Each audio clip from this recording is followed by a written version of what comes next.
Today we'll just continue with our new chapter. Okay, welcome to Max class. Today we'll just continue with our new chapter, which is nothing but அது எந்த சாப்டர்னா chapter 14, which is nothing but data handling. Data ஹேண்ட்லிங்லாம் என்னென்னா ஒரு collections of data. இப்போ என்ன சொல்லலாம்னா what is that is ஒரு கிளாஸில் எத்தனை பாய்ஸ் இருக்காங்க, எத்தனை கேர்ள்ஸ் இருக்காங்க, லைக் தட். அதில் வந்து எத்தனை பேர் எத்தனை சப்ஜெக்ட்ஸில் பாஸ் ஆகிருக்காங்க, எத்தனை பேர் ஃபெயில் ஆகிருக்காங்க அப்படின்னு ஒரு டேட்டா கலெக்ட் பண்ணுறது. ஓகே, ஒரு டேட்டா ஒரு பல்க் ஆஃப் திங்ஸ் இருக்கும்போது நீங்கள் என்ன பண்ணுவீங்க, அதை ஸ்ப்ளிட் பண்ணி ஒரு டேட்டாவாக கலெக்ட் பண்ணுவீங்க. ஒரு கிளாஸில் இப்போ 40 ஸ்டூடெண்ட்ஸ் இருக்காங்கன்னா what you will be doing, 40 students இருக்காங்க.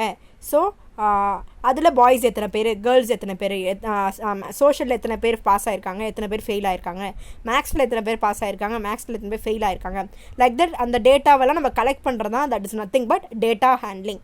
ஓகே, ஃபஸ்ட்டு நம்ம பார்க்க போகிறது என்னென்னா கலெக்ஷன்ஸ் ஆஃப் டேட்டா. இதில் first topic what we are going to see is that collection of data.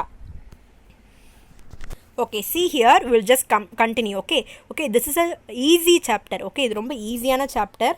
So try to understand it. And இது வந்து உங்களுக்கு டே டு டே லைஃப்பில் கூட it will be getting use to it. Okay, இது ஒரு day to day லைஃப்லேயே உங்களுக்கு இந்த chapter உங்களுக்கு தேவைப்படும். Okay, so try to understand that and it is very very easy chapter. So please concentrate on it. Okay, இப்போ நம்ம பார்க்க போகிறது என்னென்னா collection and organisation of data. Okay, டேட்டாவை எப்படி கலெக்ட் பண்ணி அது எப்படி ஆர்கனைஸ் பண்ணுறது, ஆர்கனைஸ்னால் எப்படி அரேஞ்ச் பண்ணுறது. Okay, like that we are just going to see here. ஒரு எக்ஸாம்பிள் பாருங்கள். நான் ஆல்ரெடி சொல்லியிருக்கேன், right? Have already set you எத்தனை பேர் கிளாஸில் இருக்காங்க, பாய்ஸ் எத்தனை பேர், கேர்ள்ஸ் எத்தனை பேர், இந்த சப்ஜெக்டில் எத்தனை பேர் பாஸ் ஆகிருக்காங்க, அவங்க மார்க் என்ன, அதெல்லாம் ஸ்ப்ளிட் அவுட் பண்ணுறது தான் என்னன்னு சொல்லியிருக்கேன் கலெக்ஷன் ஆஃப் டேட்டா. வெறும் மார்க்கு ஸ்டூடெண்ட்ஸ் மட்டும் இல்லை, எல்லாமே. இப்போ ஒரு ஆப்பிளாக இருக்கட்டும், ஒரு ஆப்பிள் இருக்குது, ஆரஞ்சு இருக்குது, பொமக்ரானட் இருக்குது. ஓகே, எத்தனை ஆப்பிள் இருக்குது, எத்தனை ஆரஞ்சு இருக்குது, எத்தனை பொமக்ரானட் இருக்குது, டோட்டலாக எவ்வளோ ஃப்ரூட்ஸ் இருக்குது அப்படின்லாம் கால்குலேட் பண்ணுறது தான் என்னன்னு சொல்லுவோம் டேட்டா ஹேண்ட்லிங். எதுவாக இருந்தாலும் சரி, புக்கு, நோட்டு, எதுவாக இருந்தாலும் அதுதான் நம்ம கலெக்ட் பண்ணுறது. அந்த டேட்டாஸ் எத்தனை இருக்குங்கிறத கலெக்ட் பண்ணுறது தான் என்னன்னு சொல்லுவோம் டேட்டா. Okay, see here. இப்போ இங்கே பாருங்கள், they will be having Shilpi, Amit, Sonia, பிடி. we are having list of names. அவங்களோட மார்க்ஸும் இருக்குது. ஓகே, இதை தான் என்ன டேட்டா கலெக்ட் பண்ணியிருக்கோம் நம்ம. I'll just show you an example. Now see here. இப்போ ஒரு டேபிள் பார்க்குறீங்களா, இந்த டேபிளை நம்ம என்னன்னு சொல்லுவோம்னா ஃப்ரீக்வன்சி டேபிள்னு சொல்லுவோம். ஓகே, நார்மலாக இந்த ஃப்ரீக்வன்சி டேபிளில் என்ன இருக்குன்னா மார்க்ஸ். நார்மலாக என்ன வேணாலும் இருக்கலாம். ஒரு ஆப்பிள் இருக்கலாம், இல்லை ஃப்ரூட்ஸோட நம்பர்ஸ் இருக்கலாம், இல்லை எத்தனை நம்பர் இருக்குன்னு இருக்கலாம், எது வேணாலும் இருக்கலாம். ஆனால் இங்கே என்ன இந்த டேபிளில் என்ன இருக்குன்னா மார்க் இருக்குது, டேலி மார்க்ஸ் இருக்குது, ஃப்ரீக்வன்சி இருக்குது. ஓகே, மார்க்குங்கிறது எத்தனை பேர் எவ்வளோ மார்க் எடுத்திருக்காங்கன்னு இருக்குது. ஓகேவா? And you are having a tally marks. Tally மார்க்ஸுங்கிறது ஒன்றும் இல்லை. இப்போ ஒரு மார்க் எத்தனை பேர் எடுத்திருக்காங்க, யாருமே இல்லை. ஓகேவா? 2 மார்க் எத்தனை பேர் எடுத்திருக்காங்க, யாருமே இல்லை, அதனால் 0 0. ஓகே, அடுத்து 3 மார்க் எத்தனை பேர் எடுத்திருக்காங்க, யாருமே இல்லை, அதனால நான் இங்கே 0ன்னு போடுறேன். அடுத்து 4 மார்க் எத்தனை பேர் எடுத்திருக்காங்க, எத்தனை லைன் இருக்குது, இங்கே ஒரு லைன் தான் இருக்குது. ரைட்? see here. 4 மார்க் இது, எத்தனை லைன் இருக்குது, ஒரு லைன் தான் இருக்குது. ஓகே, ஸோ ஒரு லைன் இருக்கிறதுனால 1. அடுத்தது பாருங்கள், 5 மார்க் எத்தனை பேர் எடுத்திருக்காங்க பாருங்கள், 1 2 3, 3 இருக்குது, 3 லைன் இருக்குது. Just count how many number of line is there, you please count that. So 3 lines இருக்குது, அதனால் நான் இங்கே 3ன்னு போடுறேன். அடுத்து 6 மார்க் எத்தனை பேர் எடுத்திருக்காங்க, 2 லைன் இருக்குது, ஸோ 2. அடுத்து பாருங்கள் 7 எத்தனை லைன் எடுத்திருக்காங்க, 7 மார்க் வந்து எத்தனை பேர் எடுத்திருக்காங்க, ஜஸ்ட் கவுண்ட் திஸ். இதில் எப்படி இருக்குன்னு பாருங்கள், 1 2 3 4. இப்படி ஒரு ஸ்லாஷ் இருக்குது. இப்படி ஸ்லாஷ் இருக்குன்னா என்ன அர்த்தம்னா கட் பண்ணிட்டாங்கன்னு அர்த்தம் கிடையாது. ஓகே, இந்த ஸ்லாஷையும் நம்ம என்ன பண்ணோம், 5 கவுண்ட் பண்ணோம். see here 1 2 3 4. இப்படி இருந்தால் என்னென்னு சொல்லுவோம், 4 பேர் சொல்லுவோம். ஓகே, இப்படி ஒரு ஸ்லாஷ் பண்ணால் இது வந்து 5. Okay, I'm just repeating it again. அதை எப்படி ரெப்ரசன்ட் பண்ணுவாங்கன்னா 1 2 3 4 5 வந்து இப்படி போடுவாங்க. ஓகே, அடுத்து 6 வந்ததுன்னா 6 7 8 9 திரும்ப 10 இப்படி போடணும். ஓகேவா? 4 நம்பர் இப்படி இருக்கணும், 4 பேர்னால் இப்படி இருக்கணும், 5னா இப்படி கிராஷ் பண்ணிடணும். கிராஷ் பண்ணிவிட்டு அடுத்தது போயிடணும். 6 இப்போ நான் 10 பேர் இருக்காங்கன்னு சொல்கிறேன். ஓகேவா? ஒரு 20 மார்க் எடுத்தது எத்தனை பேர்னா 10 பேர் எடுத்திருக்காங்க. ஓகே, இதை நான் எப்படி ரெப்ரசன்ட் பண்ணுவேன்னா இந்த டேலி மார்க்கில் எப்படி டேலிங்கிறது it is just a line போடணும். ஓகே, இதை நான் எப்படி எக்ஸ்ப்ரெஸ் பண்ணுவேன்னா 10 நான் எப்படி எக்ஸ்ப்ரெஸ் பண்ணுவேன், 1 2 3 4 5. Okay, next 6 7 8 9 10. Sorry, 6 7 8 9 10. Okay, this is the way you need to do. Okay, understood students? So அதுதான் நான் இங்கே ரெப்ரசன்ட் பண்ணுறேன். Okay, see here. சி இங்கே 7 வந்து எத்தனை பேர்? 1 2 3 4 5. ஸோ 5 கொடுத்துருக்கேன். அடுத்தது 8 எத்தனை பேர்னு பாருங்கள். 1 2 3 4. ஸோ 4 போட்டிருக்கேன். அடுத்து 9 மார்க் வந்து எத்தனை பேர் எடுத்திருக்காங்க? 2 லைன்ஸ் இருக்குது, அதனால் 2. 10 எத்தனை பேர் பாருங்கள்? 3 லைன்ஸ் இருக்குது, அதனால் 3. Okay, this is the way you need to represent. I'll just show you another one. See here. இப்போ ஒரு எக்ஸாம்பிள் பார்க்கலாம். இங்கே பாருங்கள். சம்டைம்ஸ் அவங்க என்ன பண்ணுவாங்க, அவங்களே டேலி மார்க் கொடுத்துருவாங்க. ஓகே, சம்டைம்ஸ் அவங்களே டேலி மார்க்ஸ் கொடுத்துருவாங்க, சம்டைம்ஸ் கொடுக்க மாட்டாங்க. Okay, just see here. இங்கே என்ன இருக்குது பாருங்கள். the table below shows the response by the students of class 6 of a certain school regarding the sport they like the most. இங்கே என்ன கொடுத்துருக்காங்கன்னா, ஒரு கிளாஸில் ஒரு ஸ்கூலில் எத்தனை பேருக்கு வந்து என்னென்ன ஸ்போர்ட்ஸ்லாம் பிடிக்கும், அதாவது கிரிக்கெட்டா, வாலிபாலா, பேட்மிண்டனா, செஸ், லைக் தட் எது பிடிக்கும் அப்படிங்கிறத அவங்க எத்தனை பேருக்கு என்னென்னலாம் பிடிக்கும். இப்போ நம்ம கிளாஸில் வந்து ஒரு 40 ஸ்டூடெண்ட்ஸ் இருக்காங்கன்னா, அந்த 40 ஸ்டூடெண்ட்ஸில் எத்தனை பேருக்கு கிரிக்கெட் பிடிக்கும், எத்தனை பேருக்கு டேபிள் டென்னிஸ், எத்தனை பேருக்கு பேஸ்கெட் பால், ஃபுட்பால், அதெல்லாம் நான் என்ன பண்ணுறேன், ஒரு டேட்டா மாதிரி கலெக்ட் பண்ணுறேன். ஓகே, இப்போ கிரிக்கெட்னா எத்தனை பேருன்னு சொல்லுங்கள் அப்படின்னு சொல்லி, if I say they will be raising their hand, அதை கவுண்ட் பண்ணி ஒரு டேட்டா போடுறேன். அந்த டேட்டா எப்படி எக்ஸ்பிரஸ் பண்ணால் டேலி மார்க்ஸில். அப்புறம் டோட்டலாக நீங்கள் இங்கே போடணும். இங்கே பாருங்கள், டேபிள் டென்னிஸ் பாருங்கள், இங்கே எத்தனை லைன்ஸ் இருக்குது பாருங்கள். 1 2 3 4.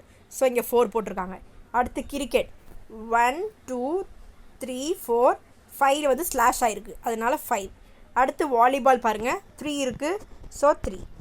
அடுத்து பேஸ்கெட் பால் பாருங்கள். சி பேஸ்கெட் பால் எப்படி இருக்குன்னு பாருங்கள். 1 2 3 4 5 6, அதனால் இங்கே 6 போட்டிருக்காங்க. இந்த ஸ்லாஷையும் கவுண்ட் பண்ணணும். Okay, I'm just repeating it again.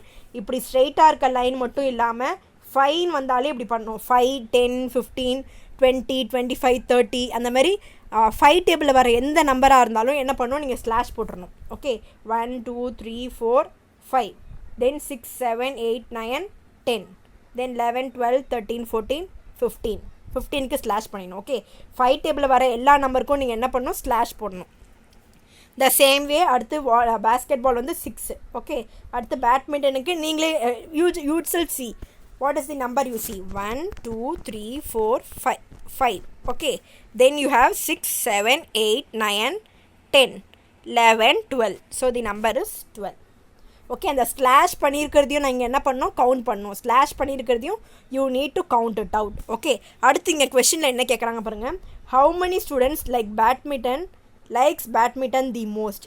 எத்தனை பேருக்கு பேட்மிண்டன் பிடிக்குதுன்னு கேட்குறாங்க. ஓகே, இங்கே பேட்மிண்டன் எங்கே இருக்குது, இதோ இங்கே இருக்குது. Okay, so it is here. So now அதில் எத்தனை பேருக்கு பேட்மிண்டன் பிடிக்குது, 12. So 12 students like badminton the most. Okay, அடுத்து பாருங்கள். What is the total number of students in the class. மொத்தமாக ஒரு கிளாஸில் இந்த கிளாஸ் 6ல் எத்தனை பேர் இருக்காங்கன்னு கேட்குறாங்க. அப்போ என்ன பண்ணணும், டோட்டல்னால் இது எல்லாத்தையும் ஆட் பண்ணணும். கரெக்டாக, சில பேருக்கு டேபிள் டென்னிஸ் பிடிக்கும், சில பேருக்கு cricket, volleyball, basketball, badminton. Okay, so total கேட்டாங்கன்னா என்ன பண்ணணும், இது எல்லாத்தையும் இந்த டோட்டல் இருக்கிறது எல்லாத்தையும் ஆட் பண்ணும். Okay, just add all this, that is nothing but 30. So மொத்தம் எத்தனை ஸ்டூடெண்ட்ஸ் இருக்காங்க, 30 students. Okay, this is the way you need to solve. Okay, I'll just give you, see the next one. See sometimes அதே மாதிரி see the next example. அதே மாதிரி தான் number of cows. Okay, இதில் மொத்தம் எத்தனை நம்பர் ஆஃப் கவுஸ் இருக்குன்னு count பண்ணுறாங்க. ஓகே, த சேம் வே அதே மாதிரி frequencies. How many families own the maximum number of cows. Okay, ஒரு ஃபேமிலி எத்தனை நம்பர் ஆஃப் ஃபேமிலிஸ் வந்து கவுஸ் வாங்கியிருக்காங்கன்னு கேட்குறாங்க. Okay, so what you will do, maximum யார் அதிகமாக வாங்கியிருக்காங்கனாக்க இந்த 5ம் 6ம். Okay, 5 6. Okay, so how many families own the maximum number of cows? 6 families own maximum number of cows. Okay, and then you have how many families own the minimum number of cows. எவ்வளோ பேர் கம்மியான கவுஸ் வாங்கியிருக்காங்கன்னு you need to check it out. Okay, so this is the way you need to find. அதே மாதிரி fill this. இதான் practice zone 1. இந்த practice zone 1 solve பண்ணுங்கள். இப்போ இங்கே என்ன கொடுத்துருக்காங்க, அனில் கொடுத்தாச்சு. இப்போ டேலி மார்க்ஸ் கொடுத்தாச்சு. அப்போ டோட்டல் என்ன, 1 2 3 4 5 6 7 8 9 10 11 12 13 14 15. ஸோ 15 இருக்குது. நான் திரும்ப சொல்கிறேன், 1 2 3 4 இப்படி போட்டால் 5 6 7 8 9 திரும்ப 10 11 12 13 14 15 இப்படி ஸ்லாஷ் போடணும். ஓகே, ஸோ அங்கே அது ஃபஸ்ட் இந்த டேபிளை ஃபுல்லாக முடிச்சுக்கோங்க. அந்த டேபிளை ஃபுல்லாக கம்ப்ளீட் பண்ணுங்கள். இப்போ இங்கே 18னா இது எப்படி எழுதுவீங்க, 1 2 3 4 5 6, 7, 8, 9, 10, 11, 12, 13, 14, 15, 16, 17, 18. ஸோ இந்த மாதிரி தான் எழுதணும் ஃபார் 18. அதேமாதிரி அடுத்தது ரோனித்துக்கு வாட் இஸ் தேர், இங்கே எத்தனை இருக்குதுன்னு இங்கே கவுண்ட் பண்ணி போடுங்க. அதேமாரி 20னா இங்கே எப்படி டேலி போடுவீங்கன்னு போடணும். Okay, so 20 means how you will put the tally. So 4க்கு அப்புறம் 5னா ஸ்லாஷ் பண்ணணும், 10னா ஸ்லாஷ் பண்ணணும், 15, 16 15, 20, 25க்கெலாம் ஸ்லாஷ் பண்ணணும். ஸோ அதே மாதிரி இந்த கொஷின்ஸ் கேட்டதுக்கு ஆன்சர் பண்ணுங்கள். Who collected the maximum number of lady bugs? Minimum. மேக்ஸிமம்னா எவ்வளோ பேர் யார் வந்து அதிகமாக வாங்கியிருக்காங்க, இது வந்து மினிமம் கம்மியாக வாங்கியிருக்கிறது, மொத்தம் டோட்டல்னு கேட்டாலும் இது எல்லாத்தையும் ஆட் பண்ணும். Okay, try to solve this and post it in the Google Classroom. Thank you, students.